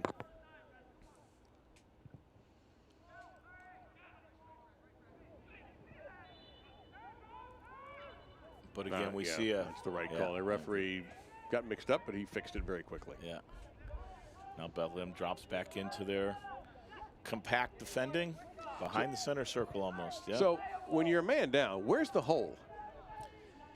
Well, it depends on where you place your players. In this situation, Coach Anthony sees the space to be in the outside channel wide of the 18-yard box. So he sees that big diagonal ball is being a spot that you can play and get to the end line for service. Just because of the alignment of Bethlehem.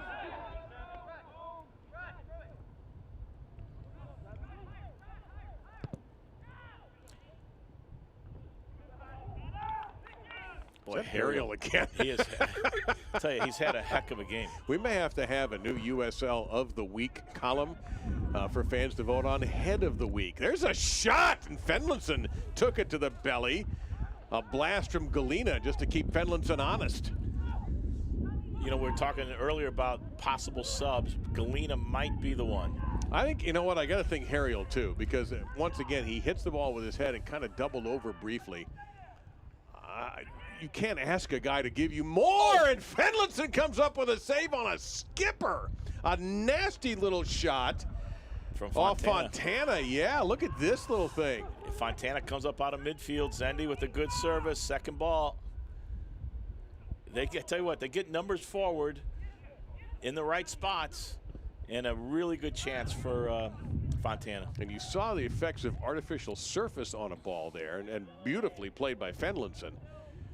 As the ball reacts always differently on this kind of surface as opposed to a natural grass surface. Now lobbed in, and they're looking for a takedown in the box against Kyle Gregg, but not happening as Carlos Cornell comes away with it. Yeah, if Bethlehem drops inside the 18 that easily, St. Louis is just going to start pumping balls in the box, and they will anyway. There's 19 minutes to go. They will start throwing balls into the 18 and fighting for everything and trying to come up with second balls. So it looks like St. Louis is going to use one more substitution. Kadeem Dakers, another offensive player, is going to come in, but he's going to take Albert Dikwa out. Yeah, and it's probably a good move because at this stage of the game, Dikwa hasn't been as effective as the first half because the game's being played in the front half of the field. Cicerone into the box, dangerous, and two Bethlehem players missed it. There was a tangle involving Dikwa, and that ball ended up going harmlessly out of play, and there is the word from the fourth official, and that's going to be all for Albert Dikwa, and Kadeem Dakers, number 13, will come in. So Kadeem is very good 1v1. He'll play wide on the outside channel, probably opposite of Cicerone, and he's good services. He can score goals, although he hasn't scored a goal yet this year. Last year he scored some good goals down the end of the year and the stretch run as the team got into the playoffs. More fresh legs for Anthony Pulis as he tries to figure out some way to pump in an incredible amount of goals in an incredibly shrinking window. Now, we will get a decent amount of stoppage time. Big collision there. This will be an interesting call for the referee. Ofemu is down. Wow. And the call going to go against St. Louis FC, and I don't know if he handed out a card. He certainly looks like he wants to. Yep. Kyle Craig gets a yellow card for that. Caleb Calvert with a yellow card as well. And we'll take a look at the collision here that led to the booking. It's the kick afterwards, huh? It's the bump and then the little swipe afterwards. Yep. And then I think Caleb Calvert probably got one as well. Speaking to the referee, it appeared. Emotional. Oh. So only the one yellow card handed out to Greg. And if my math is right, that's going to be sixth yellow, and of course the red, which was straight red, by the way. It wasn't on an accumulation of yellow cards. It was a straight red against Ferris. That seems so long ago. 27th minute, to be exact. Our crew likes to keep me in line. The emotion in this game has been unlike we've seen, and that's the ball that Anthony's wanting to play. Get it wide into one channel, big diagonal. Oh, the chances, Kyle Gregg waving his hand like, yep, that was mine. I should have done something with that, but it looks like it did deflect off of a Bethlehem player, and St. Louis will win the corner kick opportunity here, and the dangerous foot of Lewis Hilton. Got to think you're looking at Gregg here. Daker's trying to take a position. He's not really a dangerous player in this situation, I don't think. Oh. Gregg was one of the players targeted. Paris G keeps it in. They're not organized. Bethlehem has guys running all over the place now. Center backs chasing the ball. And Gregg did get ahead on that, but it was out of play. James, Chambers, Brendan are going to have to get the team settled down a little bit in the back. Get their situations sorted out. Well, you can tune in. Now, please pay attention to this on your dates. Tune in to ESPN3 on June 18th for a special Tuesday edition of Wednesday Night Soccer. Phoenix Rising FC and Reno 1868. That game will be in Nevada. It's a battle of two of the West's best. That's the best match of the week on Wednesday night. Only it's on Tuesday next week, June 18th on ESPN3.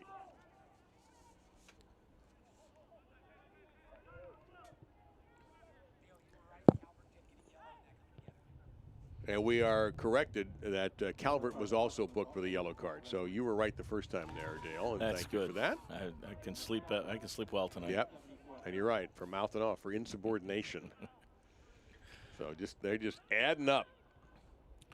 Oh, good give and go here. Cicerone, a lot of traffic around there, and the first combination play we've seen from St. Louis really in this half, and they could have got in. A little quicker trigger from Russell would have been the moment. What a frustrating evening this has to be for St. Louis, having all these potential opportunities and some good opportunities as they try again. And that was a strange header. It actually hit a head, went off the back of a player, and winds up to Coronel. We take a look at it again. But just look how deep Bethlehem is sitting before the service. They're 15 yards outside the 18, and the team is back at the 6. It doesn't give the goalkeeper much room to play. A little good fortune there. Yeah, that actually hit the back of Ofemu. And a little pressure released on the kick. And that time, Harriel, a little too aggressive.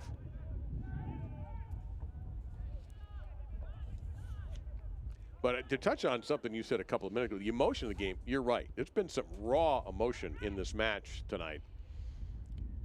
Usually, sometimes a match with a 3-goal lead kind of settles and people sort of play it out, but that has not been the case. Well, you got sort of a David and Goliath thing. You got one of the better teams in the league that's losing and trying to get the game back, and you got the younger kids find themselves up 3-0 and trying to hang on to it for as long as they can. And you know, so far they've down to what 12 or 13 minutes to go in the 90 minutes. So far, they've done well to get through this half. Yeah, that was an easy call for the referee as Zandy just trucked a St. Louis player. Paris G has been very good at providing service. He's going to try one more time, and that time he overcooked it. The other thing is St. Louis comes in off this big high. Yeah. Beat the Chicago Fire from MLS. Man, we're rolling right along.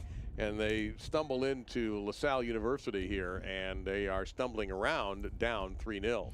It's emotional as we keep using that word, but St. Louis loses to Hartford, beats the Fire. Now they're down to Bethlehem, and then playing Cincinnati. It's hard to be up for every single game, and it makes you feel like they're looking past games. I know that's not the case. They're professionals, and they're not looking beyond things, but it makes you think that maybe emotionally that they're looking forward to that next game. And the emotion to recover going on the road against a club below them in the table, as we've talked about repeatedly.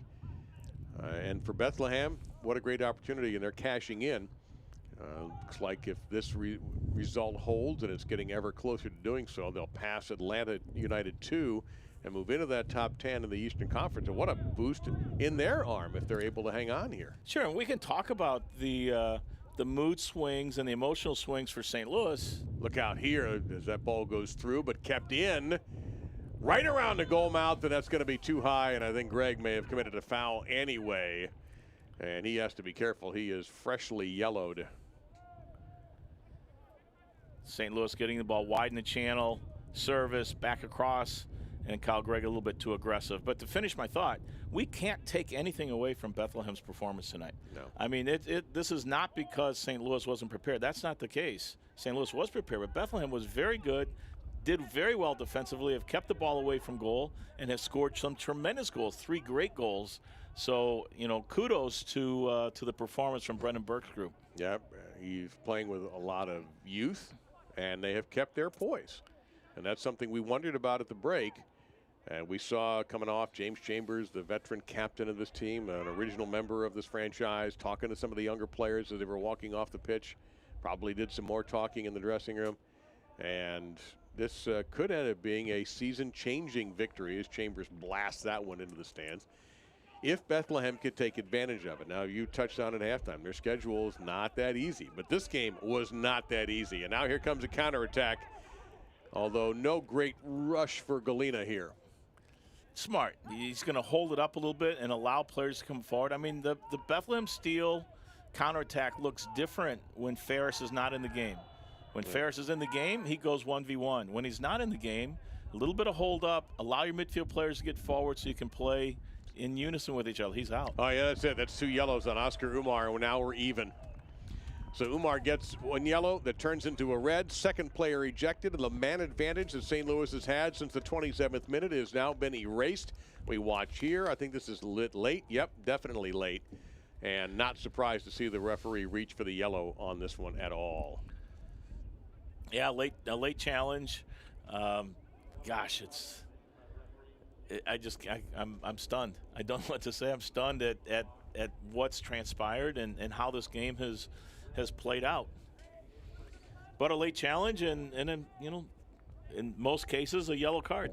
But again, it's a counterattack, and you called it, but Galena holds the ball up. Instead of going 1v1 or 1v3 trying to get to goal, he holds it up, he waits for players to come. 2 passes later, you find yourself 10 versus 10. Yeah, he played that very smartly. Yeah. He's got time on his side. They don't have to win 4-0. Mm-hmm. They're fine with 3. Mm-hmm. And now they do have a chance to pump one in here. We'll see what the play is. Chambers standing there, but he may not be the one. He does strike, and he might have been going toward the goal. And now they're going to earn a corner kick out of that. So the man advantage St. Louis enjoyed from the 27th minute to the 82nd, that's gone. Yeah, now we're at even strength. And you are now looking at the clock if you're Coach Burke, and things look a little more favorable.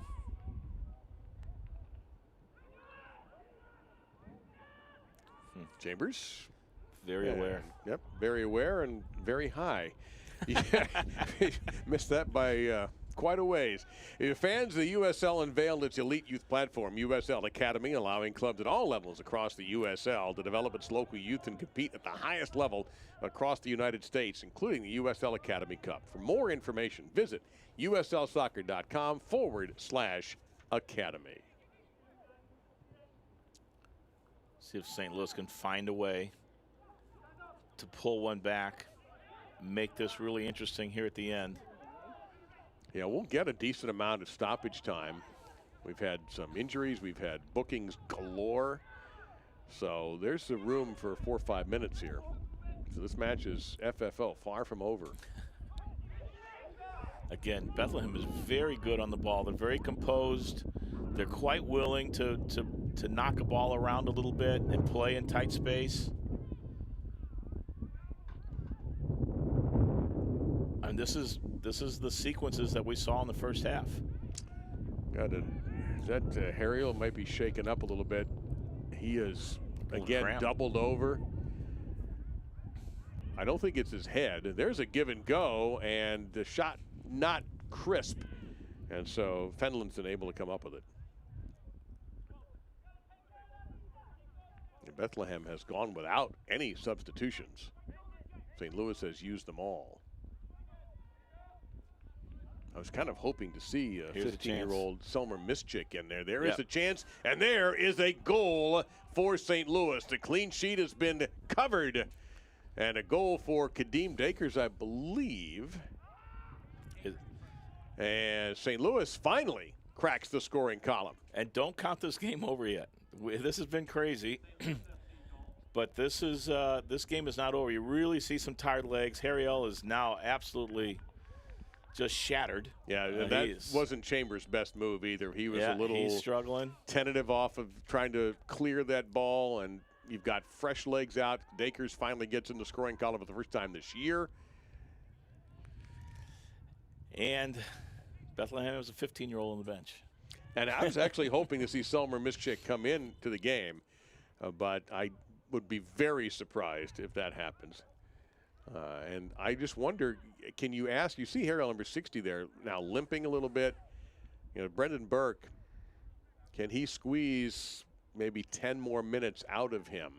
Can he get 10 more minutes out of his guys? Or will this be a bad game of Jenga and somebody pulls the wrong board and everything goes out? And there's your answer.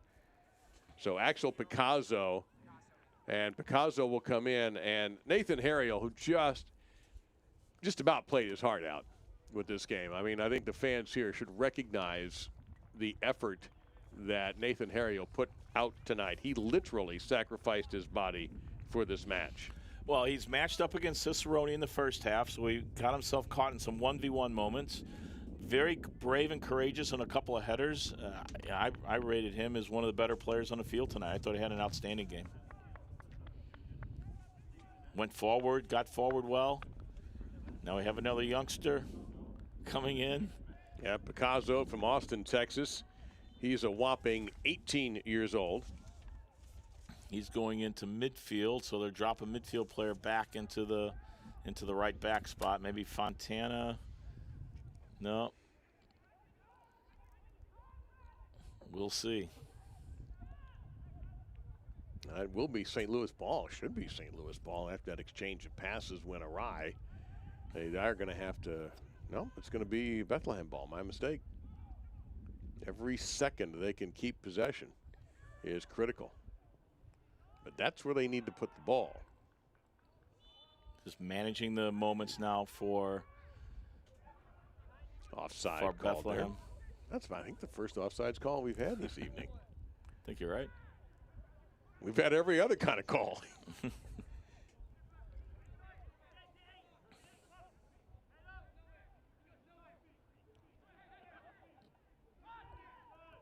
Cicerone.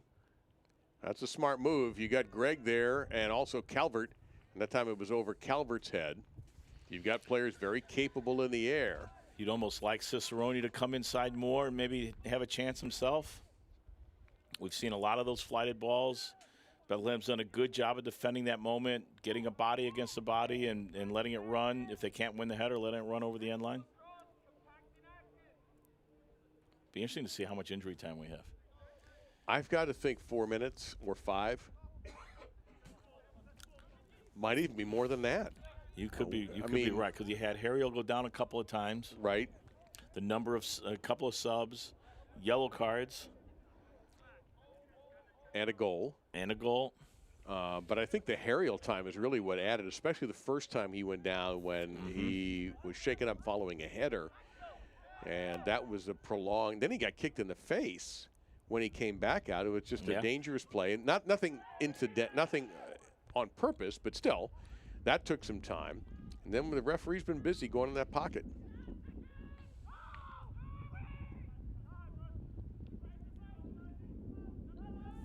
So your guess is 4 or 5? My guess is 5. 5? All right, I'll go with 4, but I'm not betting dinner on it. No, me neither. I don't think I'd bet you half a bottle of water I have here that I'm going to be right. Referee's earned his pay tonight. Not if you ask Ferris. Correct. But I tell you, Oscar Umar has no complaints. He double yelled his way out of this game, and I think both those calls were correct. Fenlinson hustling over, and we'll get the final answer here very shortly. They still got to keep going. St. Louis guys keep going. Bethlehem's got to keep fighting to defend. Game is not over. Chambers doing everything he can just to sweep it down the pitch as far as he can go. A goal from St. Louis pulls it to 1, and anything can happen in that moment. This is. Man, that's a smart move by the keeper. Eliminate the doubt. Yeah, you get a weird play in the box and you get a takedown. All of a sudden you get a PK. Yeah, it'd be a disaster for Bethlehem. That'd be the one thing this game has missed. You're right. Is a PK. Why not have it in injury time? Oh. Well, to show you how dumb we are, you have a semi-professional soccer announcer and a professional coach, and we both missed it. 7 minutes of stoppage time. Still 9 minutes short of the other game we had tonight in the league, which according to the website had 16 minutes of stoppage time. So a big fat 7, the longest 7 minutes of Brendan Burke's month. Not going to say life, but certainly of his month. Dakers, look out here! 2 players crashing the net, Cicerone and Gregg, and neither of them able to get ahead on it. That's close. Yeah, again, a good service in. You see Caleb Calvert, I think, getting in towards the near post. Kyle Gregg getting into the near post. Cicerone at the back stick. That was Gregg who had a chance. Yeah, just misses. Good service, good timing of runs.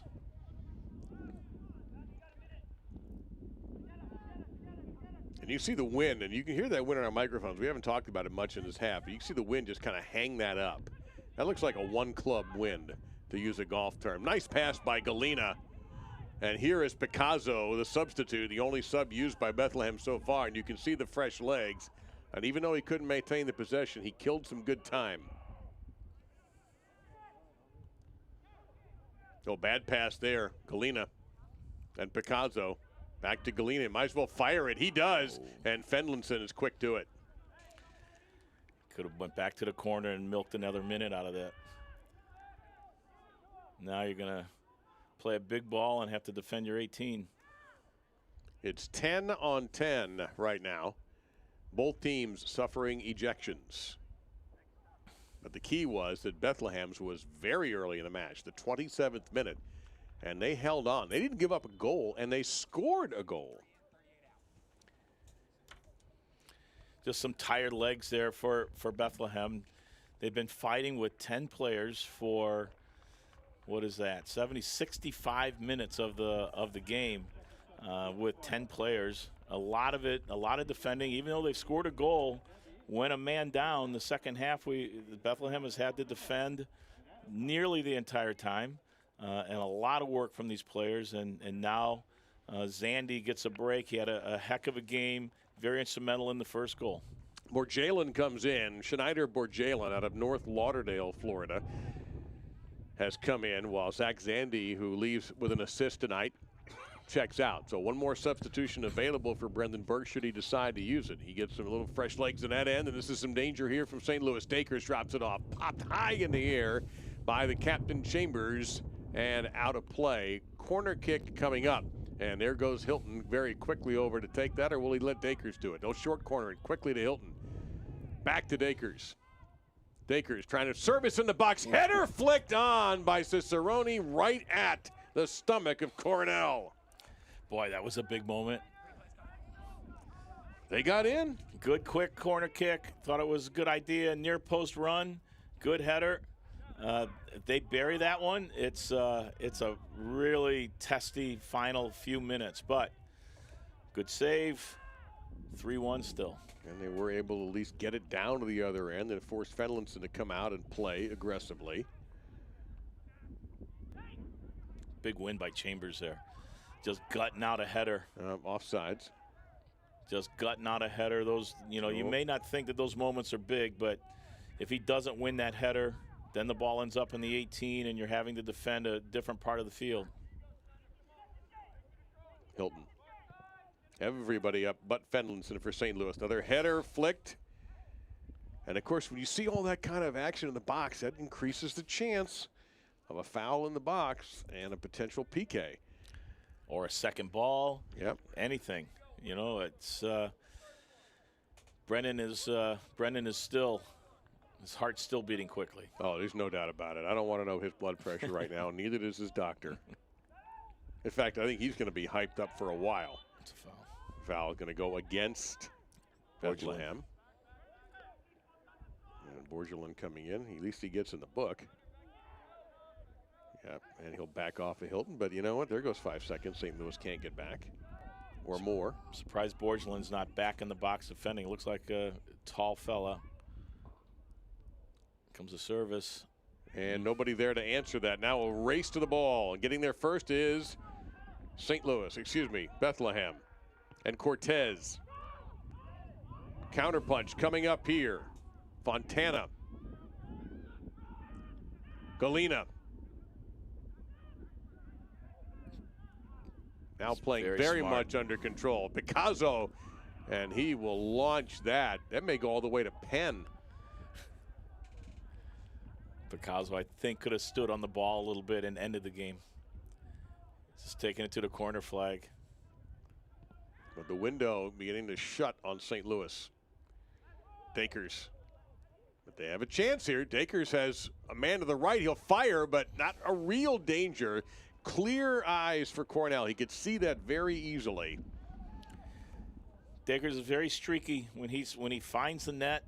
He usually finds it often in sequences of games. The fact that he scored earlier, here's a good moment. He runs inside, strikes it well. That could have been deflected easily, just as easily as getting through the wickets. That was not as easy a save as I first thought it was when you saw that Ofemu had the ball go between his calves. About a minute remaining.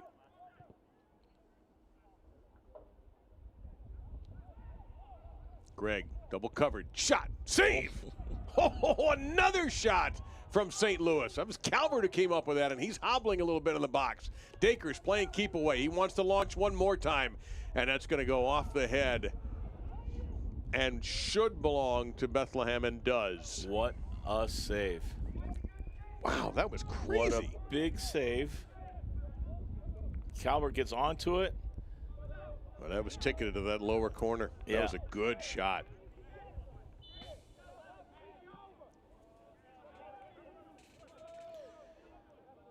Bethlehem Steel FC moving closer to 3 big points. There's a big, nasty tangle going up there. It's going to go against Bethlehem. Brandenburg says, just get out there and play.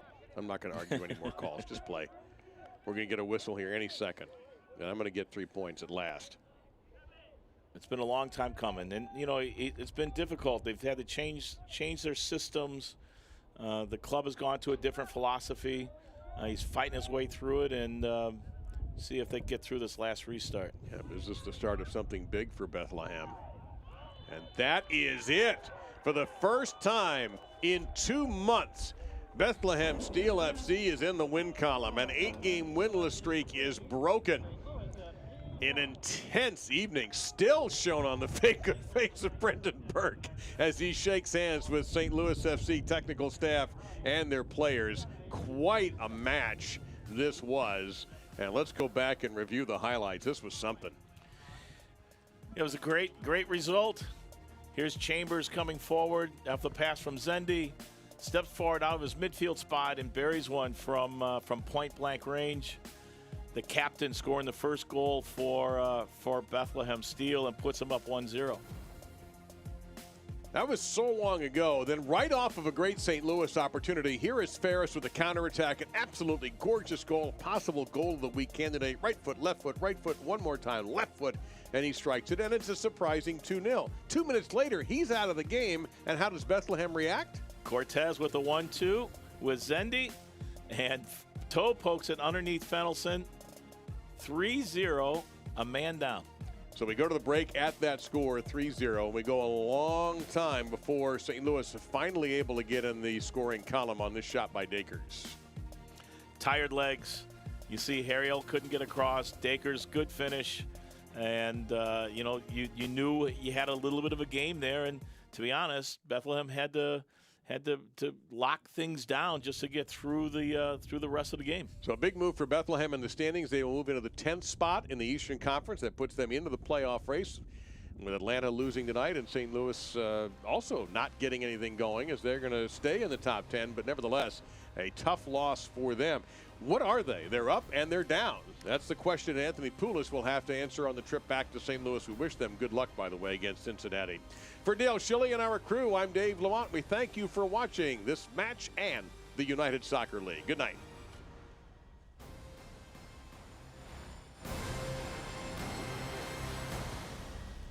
This copyrighted telecast of the United Soccer League Championship cannot be retransmitted, rebroadcast, or reproduced without the expressed written consent of the United Soccer League Championship.